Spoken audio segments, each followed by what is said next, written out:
Good morning and welcome everyone to the May edition of Coffee with the Pastors. We're so excited to be with you. We are so excited to be three with you. And so go ahead and grab your beverage cup there and join us for some coffee with pastors as we are joining together here this morning. And this is a big day. So the most excitement we've got going on here is that we have Pastor Daniel Hanson with us for the first time. So welcome to you. Thank you. It's exciting to be with you today.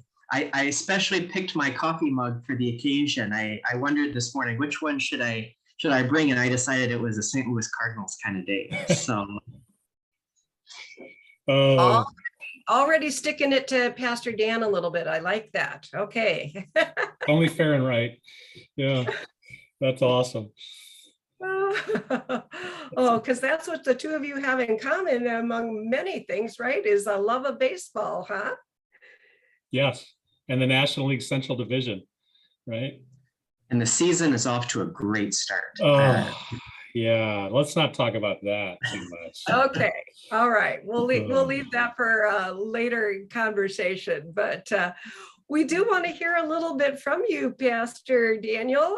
We're going to call you Daniel, and we're going to call Pastor Dan, although we have been experimenting around Trinity with a number of different names, but for this purpose, we'll call Pastor Dan and Pastor Daniel. So tell us a little bit about yourself and family or whatever you want to share with our listeners here. Yeah. Well, I'm Pastor Daniel Hanson. I grew up not too far down the road in Osage, Iowa. So the trip to Mason City was a frequent one where we came to do a lot of our shopping growing up. My dad was a pastor in town, and we lived there my whole life. So Osage was all I knew until I went off to college. But grew up going to church at Our Savior's Lutheran in Osage. That church continues to have a very special place in my heart. And from there, went off to Wartburg College. So didn't go too far down the road, but in the other direction over to Waverly and spent some formative years there. I'm a big camp guy. Camp outdoor ministry was a really formational part of my own faith formation. I went to camp growing up. We had a little camp outside of Osage where they brought Riverside and Iwalu counselors to do day camp there for a couple days, and that was always, besides baseball, my favorite week of the summer. I worked at Iwalu and Riverside and another camp, so that was a big part of my college formation, and found myself at Luther Seminary, which would be now almost 10 years ago when I started seminary. So then after seminary, took a first call in Hampton. Was really excited that then Bishop Olested gave me a call on assignment day that I was coming back home, back to northeastern Iowa, because this place has always been really special to me. So I'm excited that as God's call has been lived out, that it's been here, that it's been in this place that I consider home. I'm married. I'll be celebrating my 5th anniversary this September, which doesn't seem possible that it's already been 5 years. My wife's name is Amy. So hopefully that's easy to remember, because I think now Bishop Kevin's wife name was Amy. So, but her name is spelled Aimee. So she has a unique spelling for her name. But she is a Luther College grad and is in school now at Augsburg University, pursuing a master in social work. And she's also working part-time in Hampton at La Lou's Cultural Center down there. So yeah, we're a little overwhelmed this week. This is, I think, day 2 in the office. We had a week to move, and so we've left everything behind in Hampton. Everything is cleaned out there, and so now we're trying to get things all set up here. But things are feeling good, so we're really grateful. This is the way things have turned out. Well, we're so glad to have you here. It's felt like a long wait here, so we're thrilled that you're here and getting settled in, and we will not bombard too much. Hopefully just give you some opportunity to kind of settle in and become a part of us and learn about us as well as share your gifts with us. We're so very pleased that this has all worked out so well. Yeah. Do you have any first impressions of Trinity that, you haven't had hardly a chance to do anything, but any of your ideas about who we are or something that strikes you about us? Yeah, well, what I was talking to Pastor Dan about this. My first call was in Hampton, and I mean Hampton's not a tiny town, but the pace and noise there's a lot more people here in the office. I worked with one office staff, and we had our different days where people were at the church, but the hub and energy of people being here all the time is something that's really exciting. And yeah, it's just as we went through the calendar today of all the events that are going on, it's kind of mind-boggling in a good way about all the ministry that's happening here, and that has me really, really excited about exploring what those ministries are and to see maybe how my gifts might support some of those ministries. Talk a little bit about that, will you? I mean, the call committee knows a lot of this because we obviously had in-depth conversations, even as staff, as we were going through that process. We got to talk about kind of your gifts and some of the sense of call here at Trinity and your sense of call. Talk a little bit about why you said yes to the call to come here. I think that would be cool for people to hear about. Yeah. There was a lot that excited me about Trinity as a congregation. In my previous call, I served as a solo pastor, which I really enjoyed doing for 6 years. But as a solo pastor, you do just a little bit of everything, and you're kind of in all the action all the time.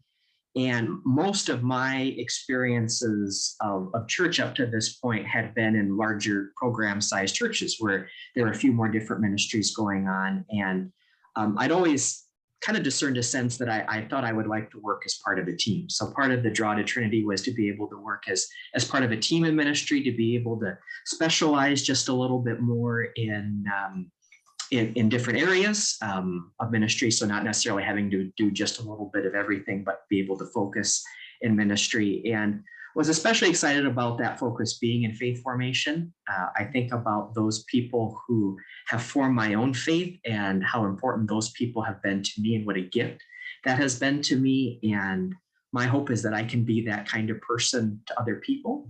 I think especially of my maternal grandparents who grew up in Osage with us. They lived just down the street, and they were, I didn't recognize it until I was an adult, but all the ways that they were always forming faith as grandparents.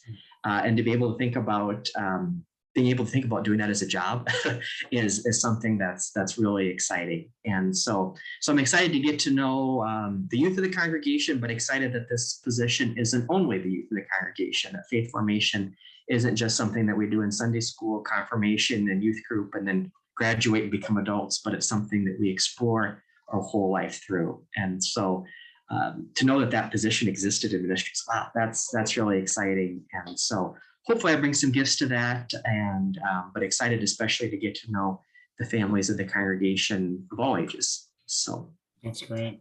Yeah, and that's such a good point. I think, we've talked about it in this format and several others for a while now, but even going back to last summer when we kind of, as a congregation, began to discern, particularly among our council leadership, that the pastoral roles were shifting a little bit. And even before we got to the call process, for you recognizing that this role was going to be not youth, family, and education anymore, but was going to be faith formation under the title of pastor of spiritual growth.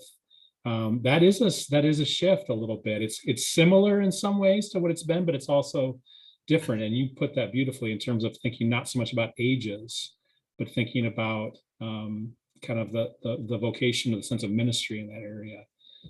And same thing for Kathy's role.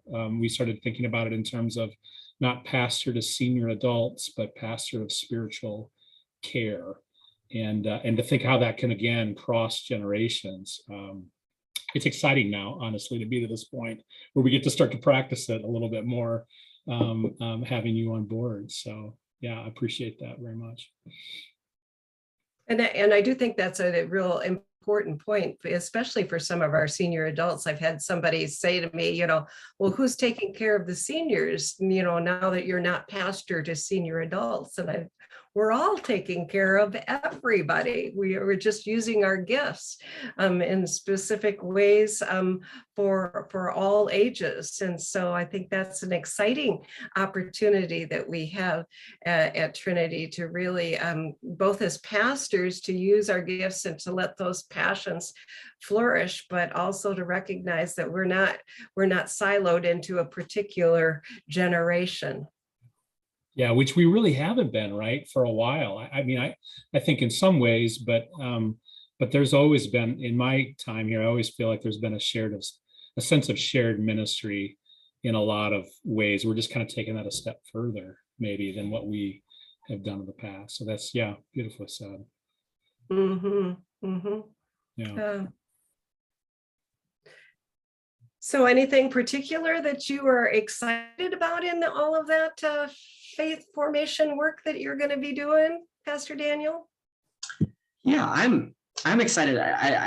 I'm still learning about what all went on at Trinity over the past couple of years, but I know in my previous call there was a sense of during COVID a lot of things kind of stopped, and so I'm excited as we think about things this summer, but also things this fall, getting back into that routine and finding out what were some things that worked really well in the past, but because we have in some ways a new slate, what are some ways that we can really engage faith in new ways that maybe we didn't have the imagination for before because for whatever reason.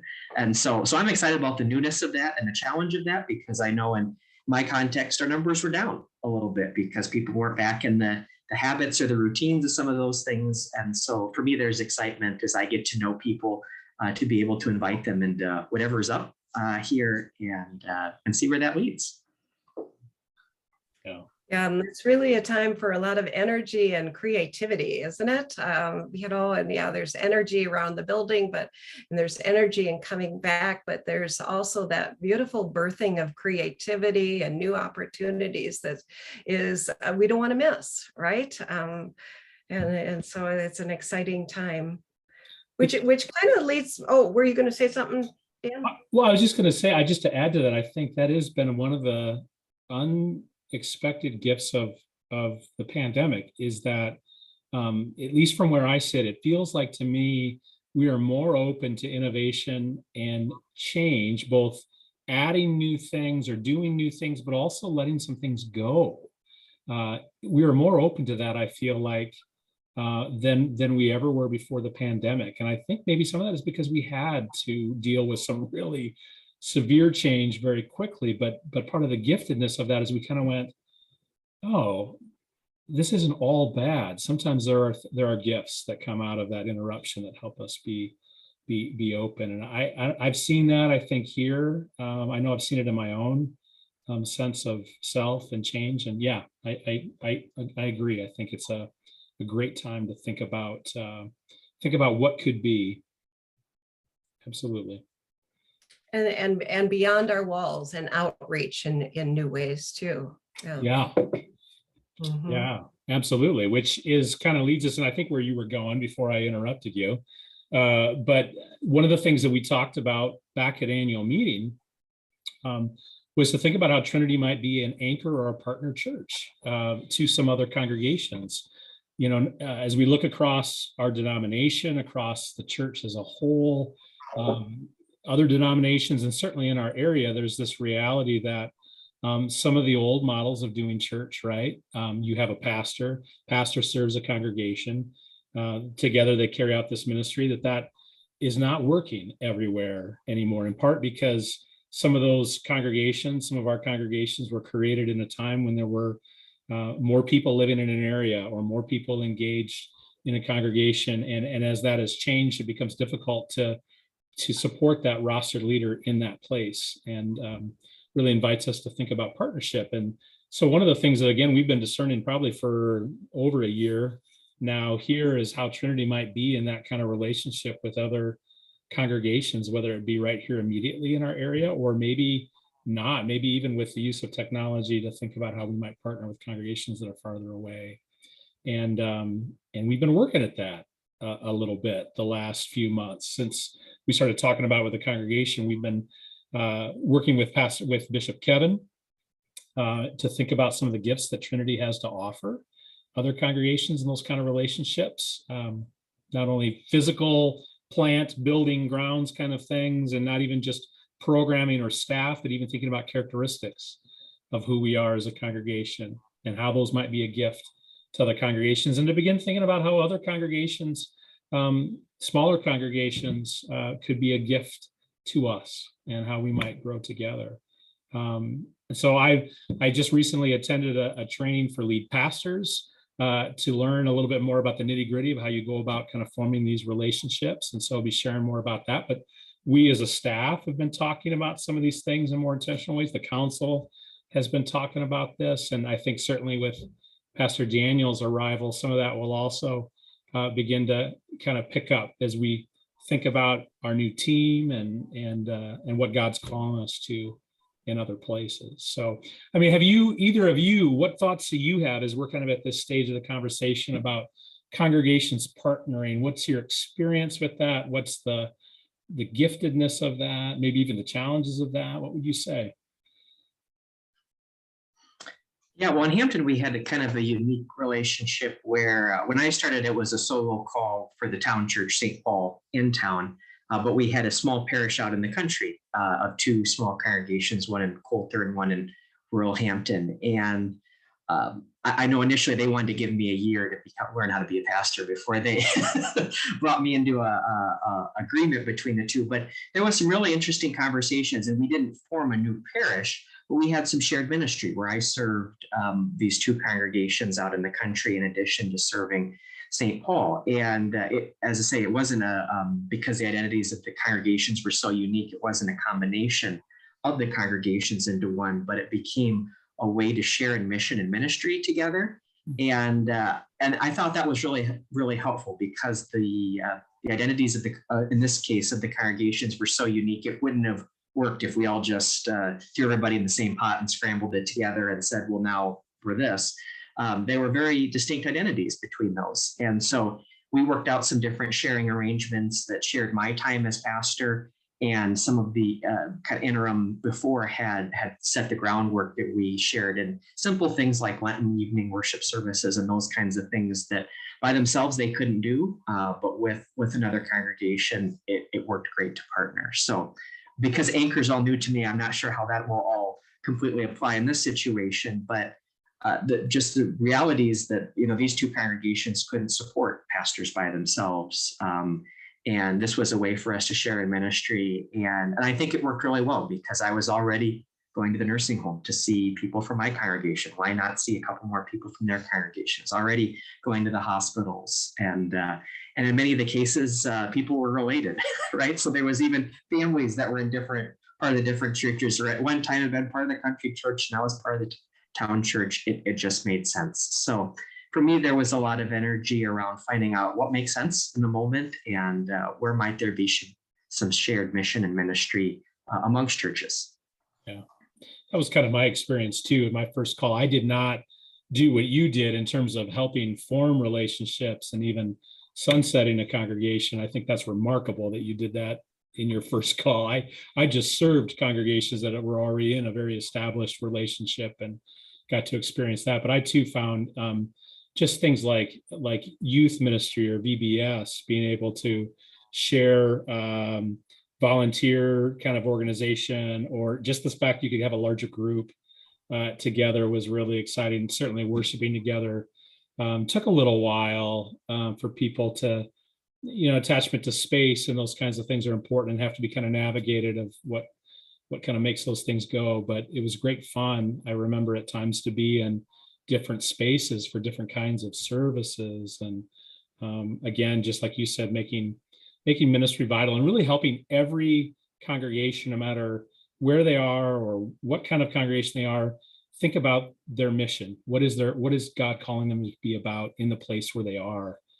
That's what I've always found the most exciting. And I think that's a piece of the Anchor Church kind of model. I mean, Anchor Church is I don't know if that term is the right term. And in fact, even the people that organized this training that I was at, even they are wrestling with that term, as it was one they kind of inherited. But I think the difference there is thinking about a larger congregation that's quite a bit larger in terms of size, and then congregations that might not be as large. How does that kind of relationship work, and how do you benefit from one another and partner in ministry? So it's in some ways similar, and maybe in some ways a little bit different than congregations that are closer. But as you know, I mean, there's always differences, right, between even a couple of rural congregations. They're not the same, and they all and we know it, right? You know it when you're there, and you sense that, and kind of work with that. So what about you, Kathy? Yeah.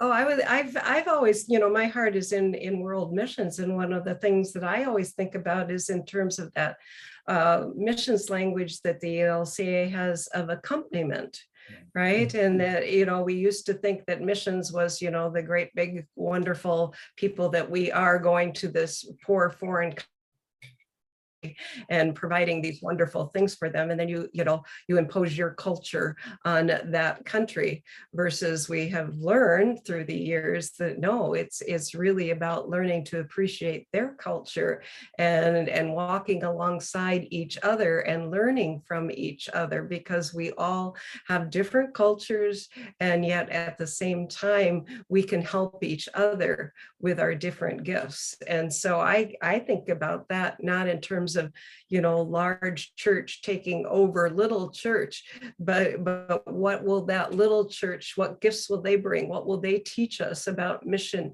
and ministry, and what can we share with them, because we are a larger congregation and perhaps have more resources, or as I like to say, have more ability to fail, and try some things that maybe they couldn't take risks on, because if they take a risk, what will happen? So, but if we can walk alongside each other and provide that shared ministry, there's really a lot of potential, I think, for the church to grow, all the churches to grow in reaching out and doing what we do best, which is caring for our people in different cultures and in different ways. Yeah, that's really well put. Yeah, in that sense that we do share a mission field, so to speak, that way, that in some ways, I mean, we're all in the same sense of call and mission, and in the same kind of setting, and that we're just trying to embody God's love and grace for the world around us. And in that way, it's always happening everywhere and all the time, and what we can learn from each other. I think about one of my first two congregations.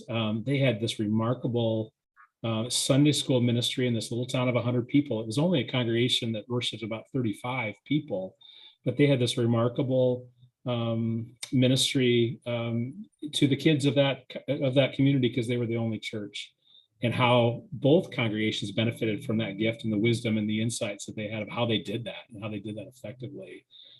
That's the piece that it is. We can gain as a congregation as much as we give from those kind of relationships. Totally agree. Absolutely. And it's a discipleship model, right? We're all in about making disciples. It's not about getting more people into our churches, but it's about how together we can make disciples and living out Christ's love for one another. Serve, right? Serve. Yeah. Absolutely. Yeah.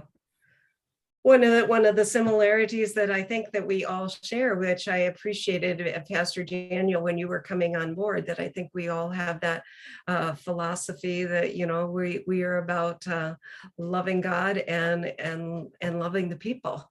And if you keep that in the forefront of what we are about, I think that a lot of other things come into place. That's right. Yeah, absolutely. Yeah. So, and I just want to thank you, Pastor Dan, because I'm not sure that all of our folks realize, how you are representing us, not just in Trinity, but at the churchwide level, how you are helping the denomination think about, the future directions. And so you're attending these conferences, you're networking with so many pastors, and you're bringing these wonderful resources back to us. And at the same time, you are taking what we're experimenting with at Trinity and helping the denomination with that. So thank you for how you serve at all levels of the church. Oh, appreciate that. Yeah, I had a unique opportunity to be a part of Churchwide Council because there was another person from Northeast Iowa who moved out of our synod before his term was complete. And so there was about a year and a half left. And I was invited to step into that, which has been really fun. I was a part of a shepherding the future directions conversation about 5 years ago, now being a part of that task force. And so really got to see a little bit about how our denomination was thinking strategically about mission and life. And so now to get to watch some of that get implemented. And yeah, absolutely. I think that's one of the neat aspects of this cohort group that I'm joining, that we're joining, of churches around the country, thinking about how to form anchor church relationships. The language around a lot of that is innovation for the sake and with the entire church, that we are kind of willingly putting ourselves out there to be incubators in some ways for the next thing that the church will be. And that's really kind of exciting to be a part of it. It's a very grassroots. The anchor church thing is a very grassroots kind of thing. It's not something that was a program created by Churchwide and being handed down. It was a group of churches going, boy, how do we adapt and answer God's call in a changing time? And how can we learn from each other?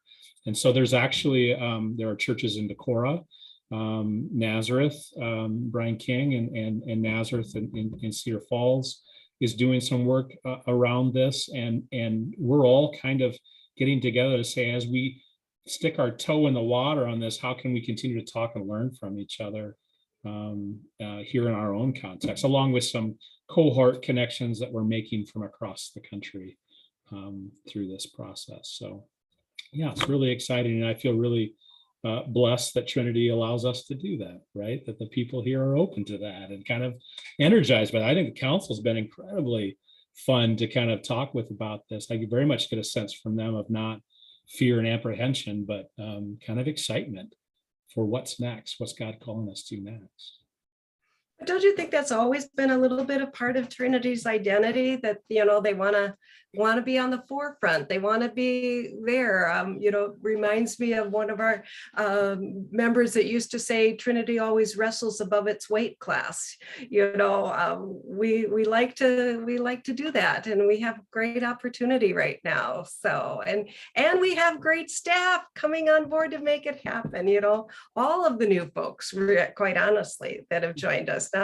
Not to minimize Pastor Daniel, but to say, you're just part of a new birthing that's happening at Trinity that's very exciting for us. So it really is. This weekend we received another 13 households, new members. And, we were talking, as we look at the staff right now, we have more people on staff who are new since the pandemic started than were here when it started. And that kind of, when I realized that, it sort of knocked me over. So the good news is, Daniel, you're well surrounded, right? That there's not just this kind of group of long timers who always know how it's been done and what they've done. There is this kind of opportunity to kind of all think new. And I know you're connecting with some of those new staff too in your faith formation area. Christian and Carol and some of those folks, they're learning too, and just kind of come on board too. Yeah, and that's one of the things that really excited me, was the sense of that there's a lot of openness to what's to come, and that was a big draw. Yeah. And if you find yourself asking a lot of questions like, really, how do we do this? You're not the only one that's asking those questions. I'm pretty good at playing the "I'm new here" card. It was good for at least 6 years in Hampton, and so I'm hoping to get a smart guy right there. Yep. Tell me about it. I'm new here. It's good. I like it. Wonderful. Well, anything else for our coffee with the pastors here this morning? Well, as long as Daniel brought his Cardinals cup to the meeting, I really would like to know your predictions for, World Series predictions, or who's going to win the Central and by how many games? I mean, we've got some baseball fans. The poor congregation subjected to a story about Wrigley Field and the Cubs from me about at least every other month. So, what would you say? Do you have any predictions here? Yeah, so let's see. Let's see how. I think, unfortunately, I think it's a two-team race. I think it's Milwaukee and St. Louis have the chance to win the division this year. I think realistically, Milwaukee will win, but that'll make it all the sweeter when St. Louis, as the wild card, beats them out of the playoffs and goes to the World Series. And hopefully they'll face the Twins, who are having a really good start to the season. And I like to say the Twins are my favorite minor league team.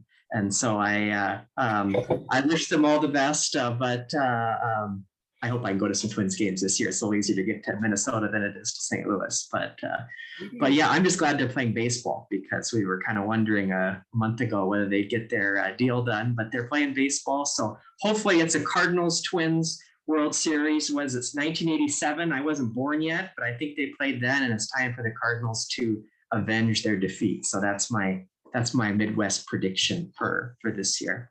That's good. That's good. A lot of Twins fans. You might hear about that minor league comment. I don't know. We'll see. That's awesome. I can't argue with that. I don't think the Cubs will be in it. So you want to make any predictions, Dan, or you're just my prediction will be the Cubs could lose up to 90 games this season. They will. Yeah, it's not going to be pretty on the north side, and I expect that we'll probably sell half the team again before we get to August. So, better years are coming. But hey, the Twins look like they're bouncing back a little bit, and I do like to pull for them as well. Yeah, I agree. It's just great to have baseball. Baseball's a wonderful summertime activity, and all the summertime stuff. To have the weather finally warm up, right, and people getting their gardens in and seeing the flowers come up and green grass again. That's just good. Yeah. Good for everyone. Enough cloudy days we've had. Summer. Yeah. Yeah. Well, you have just endeared yourself, Pastor Daniel, to so many people at Trinity talking baseball, and I'm sure that you will have many conversations following up from this Coffee with the Pastors. So want to just welcome you. We're so excited to have you. And I know that there's probably a whole lot of people that are right now are just cheering to see your face and to know that you're with us. So thank you for answering God's call to join us at this time at Trinity. And we are truly excited for what God is going to do through you and with us together. So, and with all of you who are with us together in this ministry. So thanks so much for being with us at Coffee with the Pastors, and we'll see you again next month. Bye.